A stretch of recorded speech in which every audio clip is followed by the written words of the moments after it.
I was born in Ohio and lived there till 1976. We moved down here. You see, God give everybody a talent, and He gave me that talent. And I have to say, praise God for that talent. The train would come through and we did everything according to the train. The train left Charleston and went to Hamburg, and it stopped right there in Elko and got the mail. And the people would come from all up there, Elko and Williston. Everybody would come to Blackville on weekends just to hang out, what you say, when I was a child.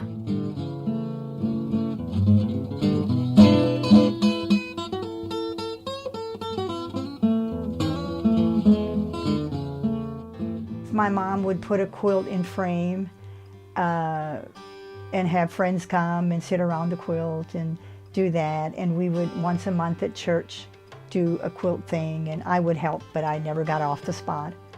So all at once, something clicked, and I thought, I wonder if I could do that. So I started in '81, and I have just found what I love. I get all the tops ready, I do all the backing, the batting, and I do the binding and take care of all the problems and do shipping. I told my daughter, if I'm old and senile, just put me in a room and give me fabric and scissors. She said, the fabric, yes, Mom, but I don't know about the scissors. I used to have a little shop across the road. We decided not to go on there, and then this was like a garage, which was usually full of junk. You know how you do with garages. So I said, why can't we just have it in here? Now this year, I have had 2 classes, up to 6 people. And we just go in my house and sit around my dining room table. They can bring their sewing machine.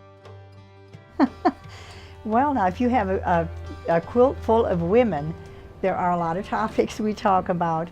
We talk a lot about family, school, church, community, everything. But when I'm alone, it's therapy. I think about God. I think about the blessings I have.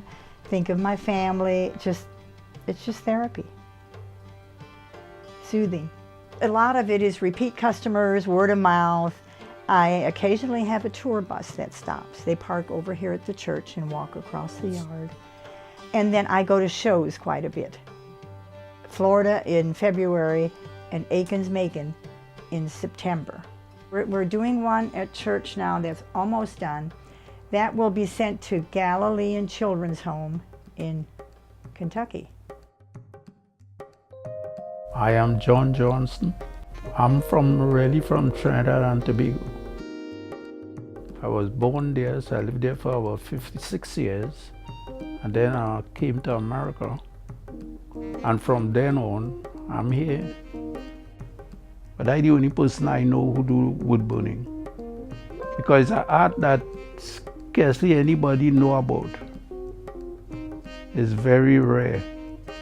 So what happened is, I was passing by the art place one day and I saw the wood burning, so I asked the lady, how you do that? She said, well, you buy this iron and you could draw and take a piece of wood and burn. So I went home. But if you see the first sets I did, you wouldn't give a penny for it because it looked terrible. Soda in iron. It's like a soda in iron, but it carry more heat. All these was done with this iron. You have to keep on one straight line. Anytime you miss the line, you spoil the whole thing. Sometimes I look at books and I get ideas from the books. Or most times take from pictures I saw, and as I told you, carry it and get it enlarged and then put my own substance to it and bring it like that. I would like to teach somebody, but I haven't met anybody yet. You see, God give everybody a talent, and He gave me that talent. And I have to say praise God for that talent.